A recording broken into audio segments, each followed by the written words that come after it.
మాతృదేవోభవ.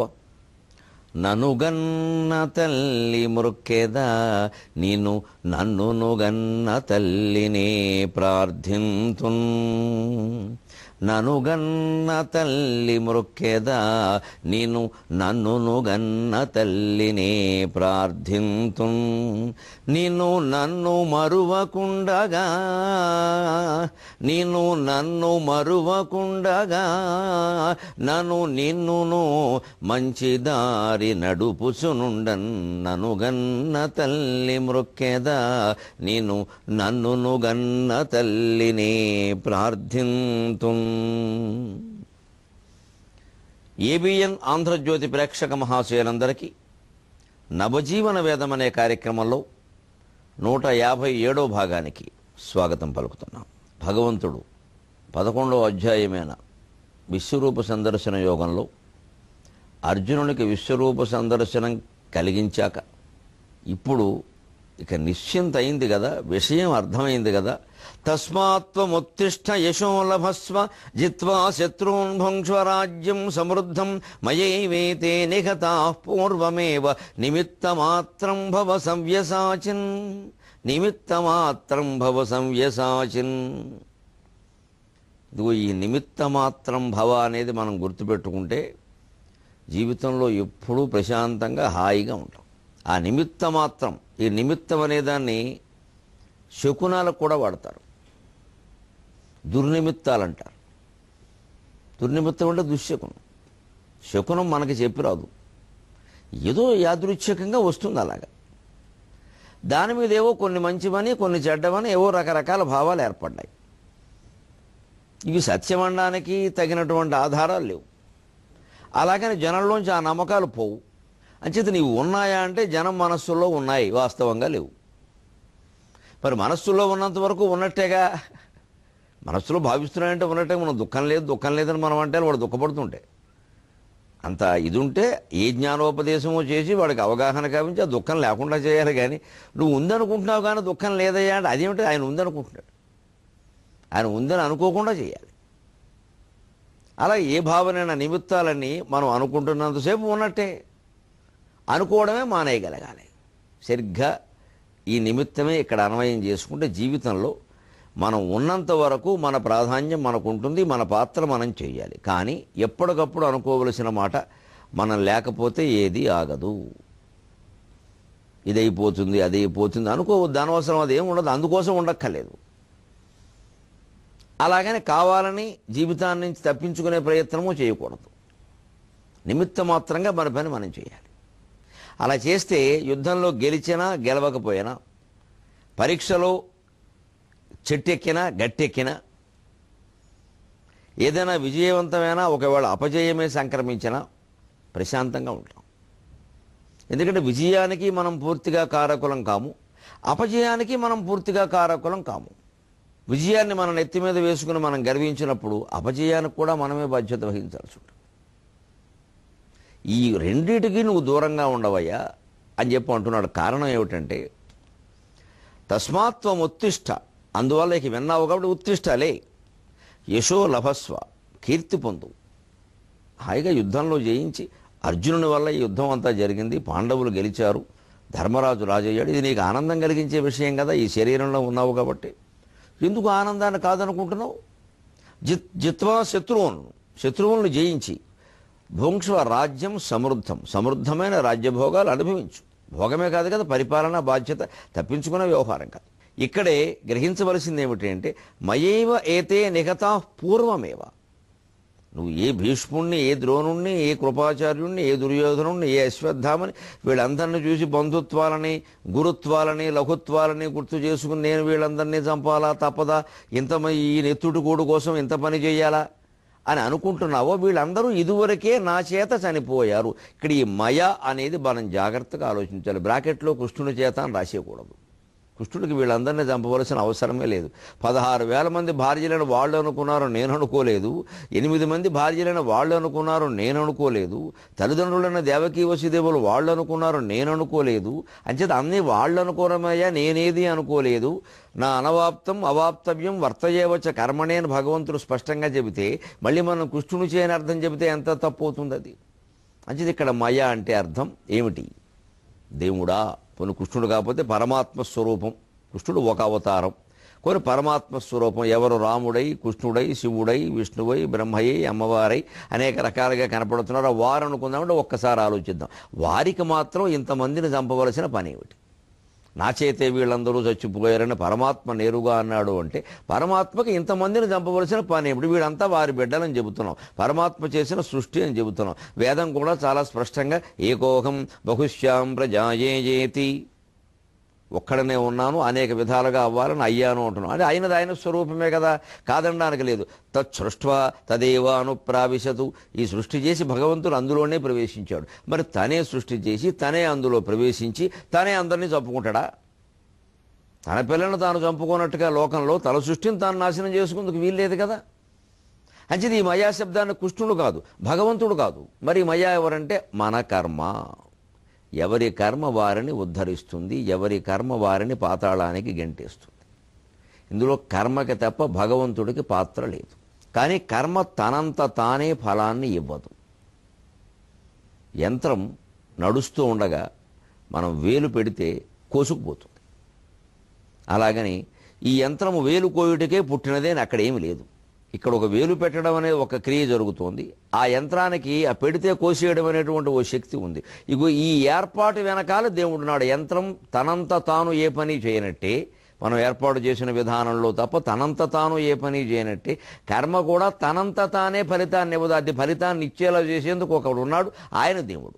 ఆయన ఫలితాన్ని ఇచ్చేలా చేసేందుకు ఉన్నంత మాత్రం చేత అన్నింటికీ ఆయన్ని బాధ్యుణ్ణి చేయలేం కదా.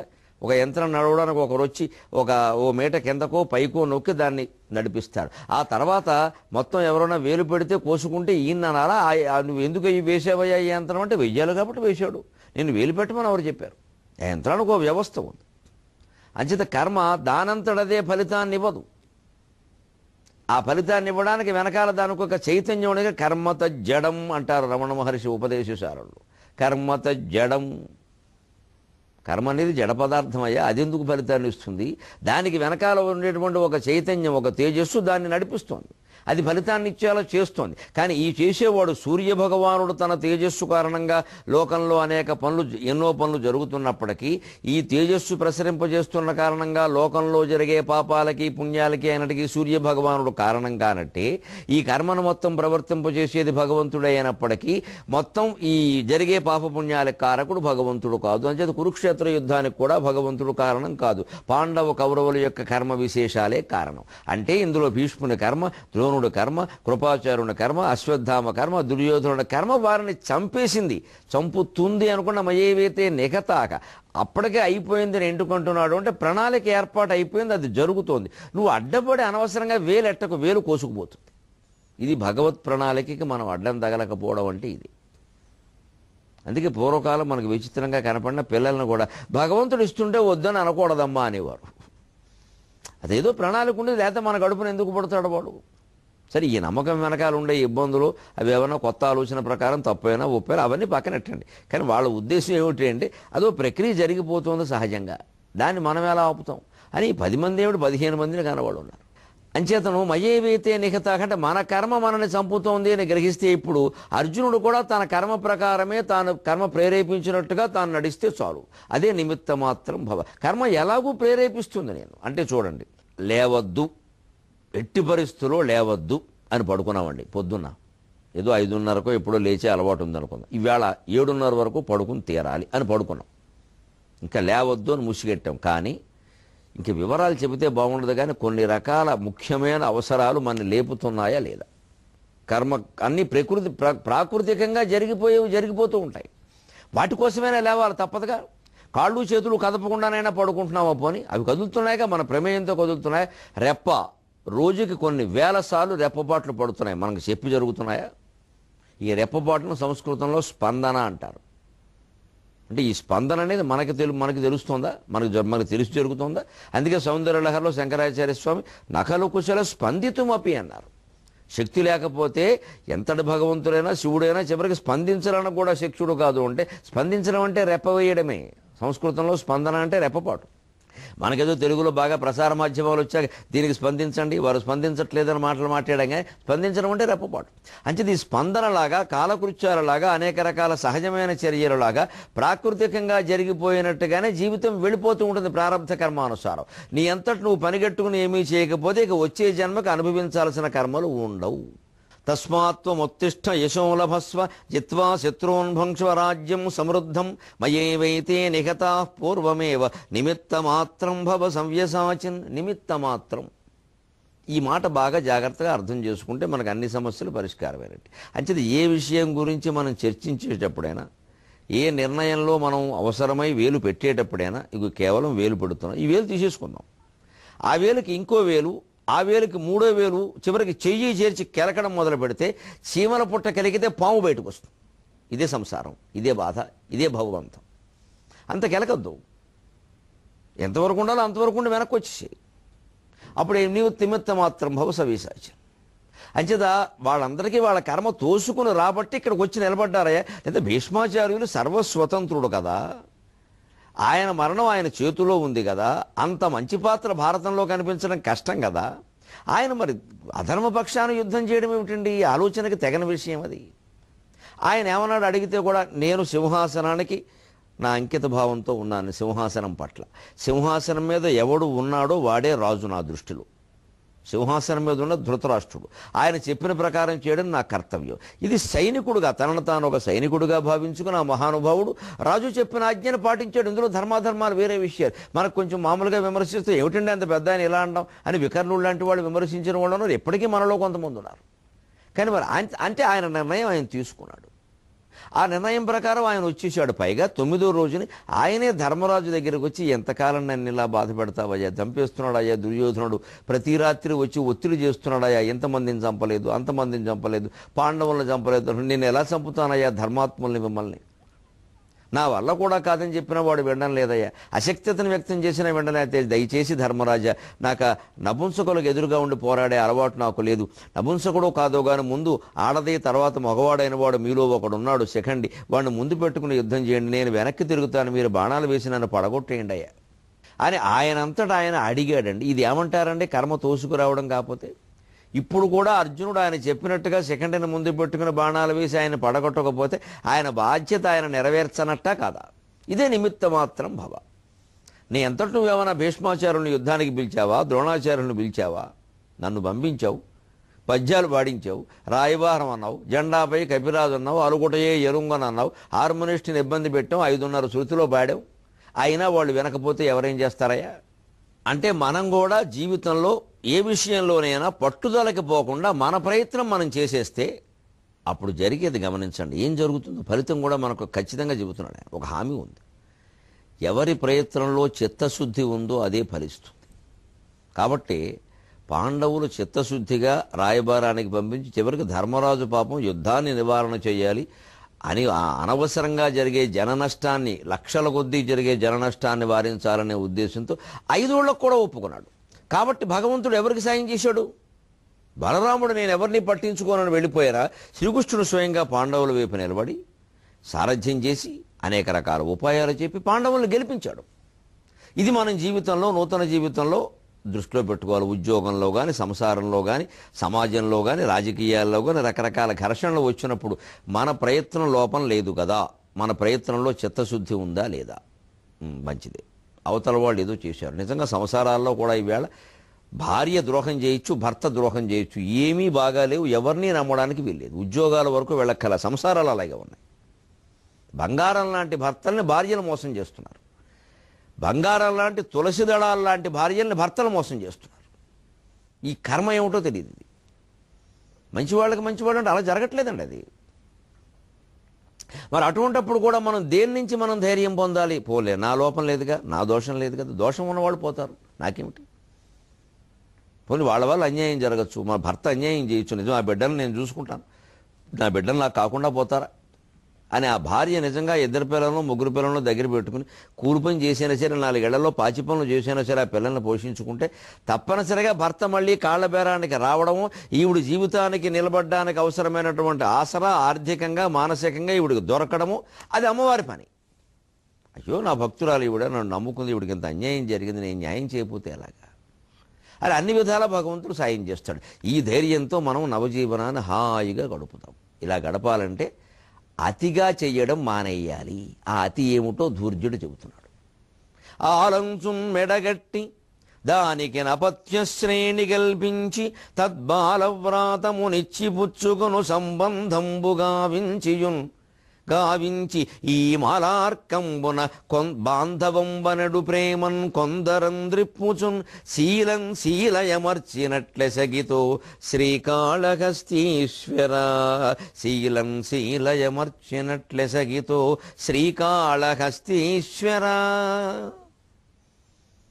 ఒకదాని మీద ఒకటి మనం పెంచుకుంటూ పోయాము, నిమిత్త మాత్రంగా గడపవలసిన జీవితం. బ్రహ్మచారిగా ఉన్నవాళ్ళు ఆలోచించండి. ఏక్ నిరంజన్ అన్నారు హిందీలో. ఏక్ నిరంజన్, 2 సుఖీ, 3 గడబిడ్, 4 చటచట్, 5 ఫటఫట్ అన్నారు. పరభాష అయితే అయింది కానీ బాగా చెప్పారు. తెలుగులో బ్రహ్మచారి అండి, సత్రం భోజనం మఠం నిద్ర, అంత సుఖమైన జీవితం లేదన్నారు.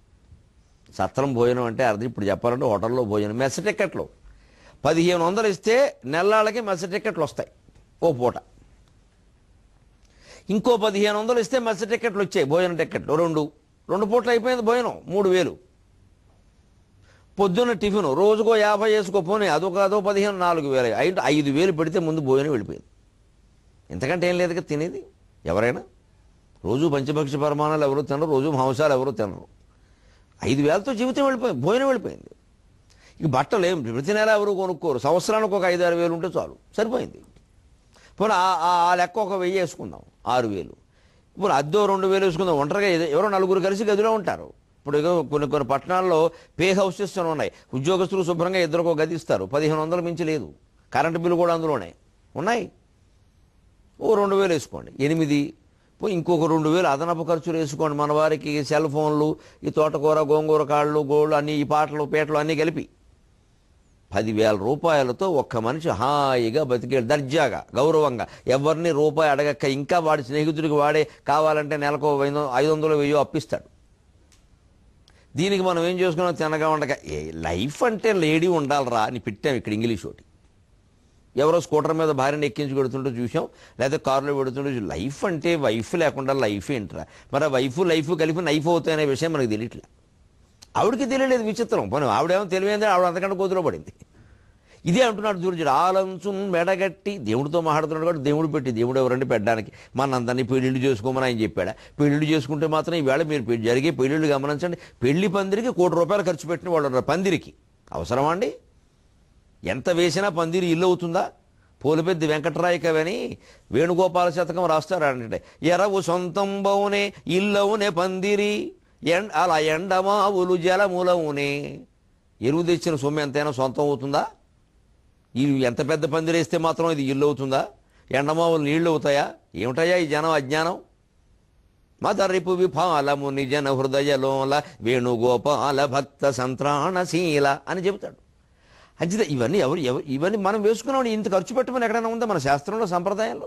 అన్నీ మనం చేతులారా తెచ్చుకుంటున్నాం. అలా చేతులారా తెచ్చుకునే వాటినే మనమే తెచ్చుకున్నాం అంటే బాగుండదని కాళహస్తీశ్వర అనే మొకటం పెట్టాడు. కాబట్టి దేవుడా ఎన్ని పెట్టావయ్యా అంటున్నాడు.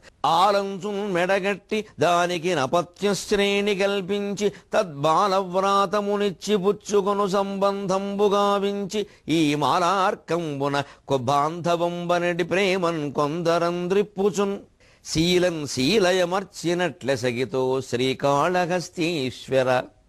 ముందు భర్తకి భార్య, భార్యకి భర్త అంటూ ఓ బంధం పెట్టాడు. కేవలం ఇక్కడ భార్యను ఓ ఆవిడ్ని మెండగట్టామంటే భార్యకి మాత్రం ఈవిడ మెండగట్టినట్టు కాదు. ఏమిటి మనకి వేదాంతంలో ఒక ఇబ్బంది అయిన విషయం ఏమిటంటే, ఈ భార్య పిల్లలు అనే వ్యామోహాలు మానేయాలంటారు, భర్త పిల్లలు అనే వ్యామోహాలు మానమని చెప్పరండి. ఇది విచిత్రంగా ఉంటుంది నాకు ఇప్పటికీ.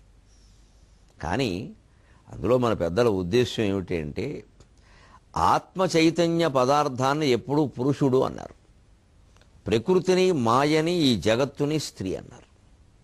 అసలు మూలమైనటువంటి ఆత్మ చైతన్యం తనలో వచ్చినటువంటి ఒక తరంగపు చలనం కారణంగా ఈ ప్రకృతిని సృష్టించి ఇదంతా ఏర్పడింది. అంచేది ఆ మూలమైనటువంటి చైతన్యానికి ఏమీ లేవని, తర్వాత వచ్చిన ప్రకృతి వల్ల ఇవన్నీ వచ్చాయని పరమవేదాంతమైన మూలసూత్రం మనకు అర్థం కావడం కోసం పురుషుడికి ఈ బంధాలన్నీ ఏర్పడ్డాయి అన్నారు. పురుషుడు అంటే ఇక్కడ మనిషి అనే అర్థం.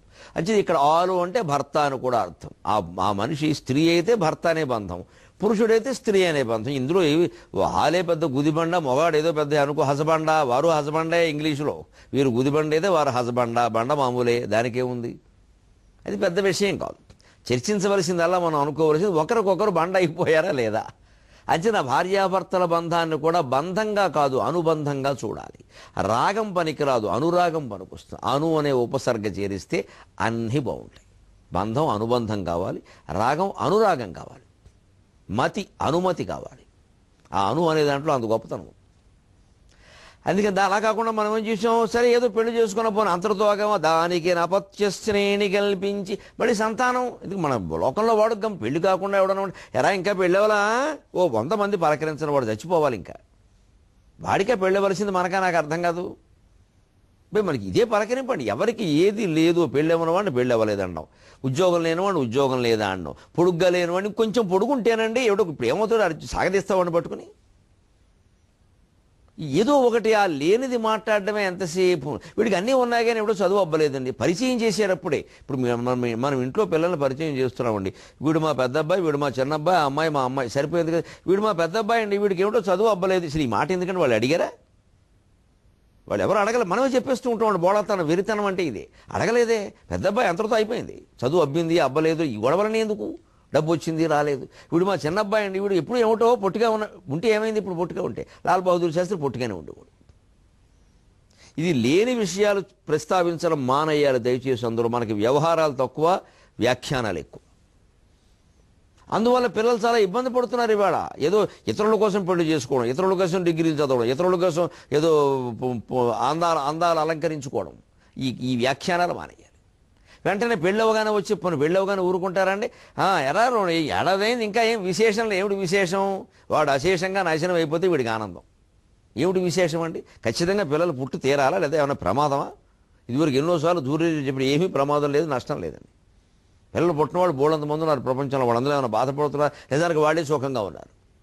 అంటే అది పెద్ద విషయం కదా. కానీ ఏమిటో మళ్ళీ ఏదో కాంక్ష కలిగిందయ్యా పిల్లల్ని కన్నాం, మళ్ళీ తద్బాలవ్రాతమునిచ్చి పుచ్చుకొను సంబంధంబు గావించి మళ్ళీ ఈ పిల్లల్ని ఇవ్వడం తీసుకోవడం. ఈ చూడండి ఈవేళ ఎంత సమస్య అయిపోయాయో.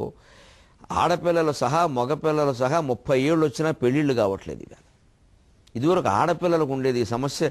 25కే కంగారు పడిపోయేవారు. అమ్మాయికి వయసు వచ్చేసింది పెళ్ళవలేదు, వయసు వచ్చేసింది పెళ్ళవలేదు. మా చిన్నతనంలో అయితే 20 ఏళ్లకే కంగారు, ఇప్పుడు 25కి కంగారు పడుతున్నారు, ఇప్పుడు 30 కూడా వచ్చేస్తున్నాయి. పోనీ మగపిల్లలకే అవ్వడం లేదేమో, ఆడపిల్లలు అలాగే ఉన్నారు కొంతమంది. మరి ఆడపిల్లలు అలాగే కొన్ని చోట్ల నేను దేశాలు తిరుగుతూ ఉంటాను, మా అబ్బాయికి సంబంధం చూడమనే వాళ్ళు కొందరైతే మా అమ్మాయికి సంబంధం చూడమంటారు. మళ్ళీ వాళ్ళకి కలిపితే కుదరట్లేదు. పోనీ ఏదో మనకి తెలుసును కదా ఇద్దరు కలుపుతామంటే ఎక్కడో తేడా వస్తుంది, కుదరట్లేదు మొత్తం మీద. మీరు చెప్పారు కానండి పలానాది కుదరలేదు అనుకున్నారు. అంటే ఇవాళ ఇచ్చిపుచ్చుకోవడం అనేది ఎంత సమస్య అయిపోయిందంటే 30 ఏళ్ళు వచ్చినా పెళ్లి కాకపోతే నిజంగా మగపిల్లాడైనా ఆడదైనా మనం ఒకసారి ఆలోచిద్దాం. ఈ లోపల లైంగిక వాంఛలను ఎలా సర్దుకోగలుగుతారండి? పెద్దవాళ్ళకి సర్దుకోవడం కష్టంగా ఉంది కదా, 25 ఏళ్ల కుర్రాడు ఎలా సర్దుకుంటాడు?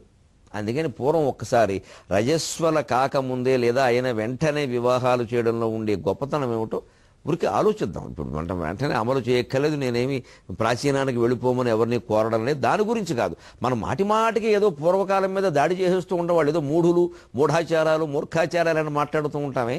ఈవేళ మళ్ళీ చాలామందిలో కలుగుతున్న భావన ఆ రోజులనే ఇవ్వండి, ఏమిటో పెళ్ళిళ్ళు చేసేసారు, కాపురాడికి వెళ్ళారు, పని మీద చచ్చిపోతున్నామండి. ఈ చదువులతో ఉద్యోగాలతో పెళ్ళిళ్ళు అవ్వట్లా. ఎందుకంటే ఈ అమ్మాయి ఏదో MBA చేసింది, ఇంకా కానీ ఎంఎంబీఏ డిగ్రీ లేదు, ఏం చేయమంటావు? ఈవిడ 1,00,000 సంపాదిస్తే 1,50,000. ఈవిడ టీమ్ మేనేజరు, ఆవిడ టీమ్ డైరెక్టరు. ఎక్కడ దొరుకుతాడు మనిషి? బ్రహ్మదేవుని తీసుకురావాలి. ఇప్పుడు సరస్వతీదేవి ఊరుకోద్దా? ఈ వాంఛలు పెరిగాయి. ఇదివరకు అవేములో ఏదో పల్లెటూరులో ఉండేవారు, అమ్మాయిలు ఏదో అబ్బాయి కాస్త మంచివాడు అయితే కాస్త డబ్బున్నవాడు పోషిస్తే చాలు, మంచివాడు కావాలి. పుణ్యం కొద్దీ పురుషుడు. అవి పోయి మన చదువులు, మన కోరికలు, మన ఉద్యోగాలు పెరిగేసరికి అవి కష్టమైపోతున్నాయి. చివరికి పాపం పెద్దవాళ్ళు ఉద్యోగాలు చేస్తున్న ఆడవాళ్ళు కొంతమంది బాధపడుతుంటే నేను చూశాను.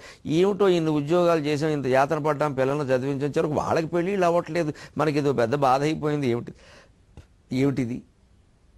తెలిపిన పడ్డానికి అవకాశం లేకుండా ఉంది అన్నం చూశాను నేను. అంటే ఆ బాలవ్రాతమును ఇచ్చిపుచ్చుకొని సంబంధంబు గావించి దాంతో పడకుండా ఈ మాలార్కంబున బాంధవంబనడి ప్రేమన్ కొందరంద్రిప్పుచు పోని పెళ్ళవగానే లోకం ఏమన్నా ఊరుకుందా? పెళ్ళయి మళ్ళీ కాస్త కుదుట పడగానే నీ కడుపునో కాయగాయలా, మళ్ళీ అదో గొడవ ఇక్కడ. ఎన్ని కాయలు గాయాల, వేపకాయల చింతకాయల కాయడానికి, మళ్ళీ ఆ పిల్లలకి పెళ్ళిళ్ళు, మళ్ళీ వాళ్ళ కడుపున కాయలు. ఏంటి ఈ ప్రపంచం అంతా ఇలా ఊరికి పెరుగుతూ ఉండడమేనా? ఇది ఇంత ఎలా ఉందంటే దుర్జుడు ఏమంటున్నాడు, శీలం శీలయమర్చినట్ల సగితో. వడ్రంగులకు బాగా తెలుస్తుంది ఈ విషయం. వాళ్ళు ఒకసారి స్క్రూ మేకులను వేస్తున్నారు ఈ మధ్యన. అది అసలే మేకు, దానికి మళ్ళీ స్క్రూ మేకు అంటే చాలా చక్కగా ఇలా దిగుతూ ఉంటుందా. ఒక్కోసారి పెద్ద స్క్రూ మేకులో చిన్న స్క్రూ మేకు బిగిస్తారు. ఆ మేకు కొట్టి మేకు పైభాగం ఇలా డొప్పలా ఉంటుంది కదా, బెరడల పైభాగం మూతలాగా, దానిలో ఓ రంధ్రం ఉంటుంది, దాంట్లో ఇంకో మేకు, మళ్ళీ దానికి ఓ రంధ్రం, దాంట్లో ఇంకో మేకు. ఇది శీల. అంటే ఈ ప్రక్రియ కృష్ణదేవరాయల కాలంలో కూడా ఉండేదన్నమాట. మేకులో మేకేసి బిగిస్తే వచ్చే నష్టం ఏమిటంటే పెద్ద మేకు తీస్తే రాదండి. ముందు ఈ చిన్నది తీసి, ఈ చిన్నది తీసి, ఆ చిన్నది తీసి, అప్పుడు పెద్దది తీయాలి. ఇలా మొత్తం భార్య, భర్త, పిల్లలు, వాళ్ళ పెళ్ళిళ్ళు, వాళ్ళ ఆరోగ్యాలు, వాళ్ళ చదువులు, ఇదంతా ఏం చేయడం మొత్తం ఇదో పెద్ద మాలార్కంలా చేసి పారేసేవయ్యా. ఏమిటిది? శ్రీకాళహస్తీశ్వర, ఇదే సాలెగూడు. అందుకే శ్రీ. ఆ సాలెగూడు విముక్తి చెందాలంటే ఎలా విముక్తి చెందింది? శివుడి మీద గూడు కట్టింది, అగ్నిదగ్ధం అయిపోయింది. గమనించండి, ఈ మొత్తం అజ్ఞానం అగ్నిదగ్ధం కావలసిందే, మనుషులు కాదు. వీళ్ళంతా మనవాళ్ళు, ఇది మనది అనే భావన అగ్నిదగ్ధం కావాలి. ఆ అగ్ని మూడవ నేత్రపు అగ్ని, అది జ్ఞాననేత్రం. అందుకే శివుడు మూడో కన్ను తెరిస్తే ప్రపంచం భస్మం అవుతుందంటే అర్థం నీకు జ్ఞానం కలిగినట్టయితే ప్రపంచం లేదనే విషయం నీకు అర్థం అవుతుంది. అంతేగాని శివుడనే ఒక ఆయన కైలాసంలో కూర్చుని అయ్యాక చెప్పరా అలారం పెట్టి మూడో కన్ను తెరుద్దాం అని ఇలాంటి ఏర్పాటు ఏం లేదు, కంగారు పడక్కలేదు. ఆ శివుడు మనమే. ఆ మూడో నేత్రం ఇక్కడ ఉంది, అది తెరుచుకోలేదు. అది ఎప్పుడు తెరుచుకుంటే అప్పుడు వెంటనే ఈ ప్రపంచం లేదు అనే భావన అర్థమైతే లేనట్టే. లేనివాడికి లేనట్టేనండి. మనం పిచ్చివాడు అంటాం ఒకడిని, మతి లేనివాడే మన ఇంట్లోనే ఉండొచ్చు. మీ ఇంట్లో ఏం జరిగినా వాడు పట్టించుకుంటే వాడికి సంబంధించినంత వరకు ఈ ప్రపంచం లేనట్టే. వాడు పిచ్చివాడు అంటున్నాం, మనమే పిచ్చివాడు. నిజానికి మనం ఎప్పుడైతే తెలిసి జ్ఞానంతో ఈ ప్రపంచం లేదని గ్రహిస్తామో అప్పుడు మనమందరము శివులమే. నా రుద్రో రుద్రమర్చయేత్, రుద్రుడు కానివాడవుడు రుద్రుడిని అర్చించడానికి అర్హుడు కాదు అనే వేదవాక్యానికి అర్థం అది. సెలవు.